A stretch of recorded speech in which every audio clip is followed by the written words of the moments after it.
ఈ ఉదయకాల సమయమందు అనగా నవంబర్ 13వ తేదీ ఈరోజు మనం 51వ కీర్తన చదువుకుందాం. దేవా, నీ కృప చొప్పున నన్ను కరుణింపుము, నీ వాత్సల్య బహుఫలం చొప్పున నా అతిక్రమములను తుడిచివేయము. నా దోషములు పోవునట్లు నన్ను బాగుగా కడుగుము, నా పాపములు పోవునట్లు నన్ను పవిత్రపరచుము. నా అతిక్రమములు నాకు తెలిసే ఉన్నవి, నా పాపం ఎల్లప్పుడూ నా ఎదుటనున్నది. నీకే విరోధముగా నేను పాపం చేసి ఉన్నాను, నీ దృష్టి ఎదుట నేను చెడుతనం చేసి ఉన్నాను.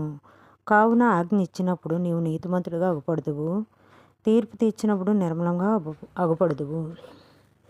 నేను పాపంలో పుట్టినవాడును, పాపంలోనే నా తల్లి నన్ను గర్భం ధరించెను. నీవు అంతరంగంలో సత్యం కోరుచున్నావు, అంతరంగంలో నాకు జ్ఞానం తెలియజేదువు.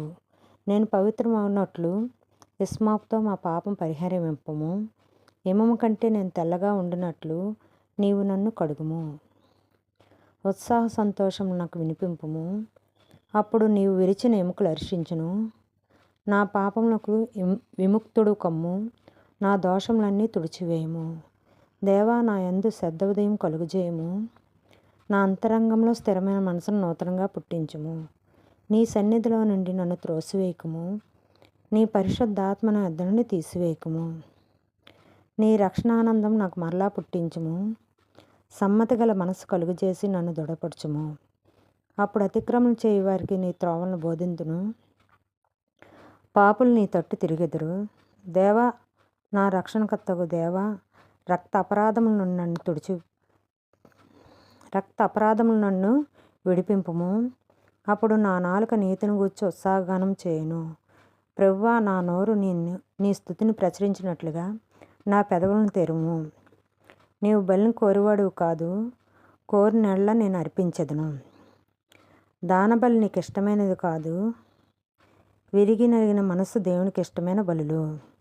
దేవా, విరిగి నలిగిన హృదయం నువ్వు ఆలక్ష్యం చేయవు. నీ కటాక్షం చొప్పున సియోనుకు మేలు చేయము, యెరూషలేము యొక్క గోడలను కట్టించుము. అప్పుడు నీతియుక్తులైన బలులు, దాన బలులు, సర్వాంగ హోమములు నీకు అంగీకారములగును. అప్పుడు జనులు నీ బలిపీఠం మీద కోళ్ళను అర్పించెదరు. దేవా, ఈ ఉదయకాల సమయంలో 51వ కీర్తన చదువుకుంటకు ఈ ధన్యతను మాకు అనుగ్రహించినందుకు నీకు వందనములు. అయ్యా, ఈ ఉదయకాల సమయం నీ కృపావాత్సల్యత ప్రభా మమ్మల్ని జ్ఞాపకం చేసుకోండి. అయ్యా, రాకపోకలు యందు తండ్రి, మా పనిపాట్ల యందు నీ కాపుదల, నీ హస్తం ఉంచండి అయ్యా. ప్రభువా, నీకే మొరపెడుతున్నామయ్యా, నీకే కోట్లాది స్తుతులు చెల్లించుకుంటున్నాం దేవా. ప్రభువా, ఎవరైతే తండ్రి అనారోగ్యములతో తండ్రి బాధపడుతున్నారో దేవా, వాళ్ళని స్వస్థపరచు ప్రభువా. అయ్యా, ఎంతో వేదనతో, ఎంతో బాధలో, దుఃఖములో మునుగుతుండగా అయ్యా, నీవే కనికరం చూపి లేవనెత్తే దేవుడి వైపు వాళ్ళు తిరుగుటకు కూడా సహాయం వచ్చేయండి. అయ్యా తండ్రి, నాయన ప్రభా, చంటి బిడ్డలు మొదలుకొని వృద్ధుల వరకు కూడా అయ్యా నీ కాపుదల అనుగ్రహించండి. అయ్యా, రక్షణ లేని వాళ్ళకి రక్షణ అనుగ్రహించండి ప్రభువా. నీకు వందనాలు ప్రభువా. తండ్రి నాయన, యవ్వనస్తుని అయ్యా నీ కాపుదల్లో భద్రపరచండి ప్రభువా.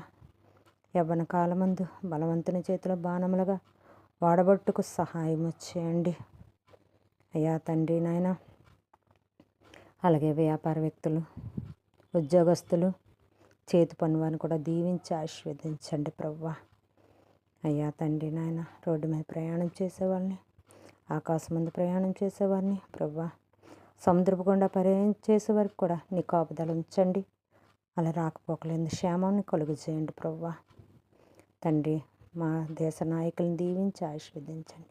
నీ జ్ఞానంతో నింపండి ప్రభువా.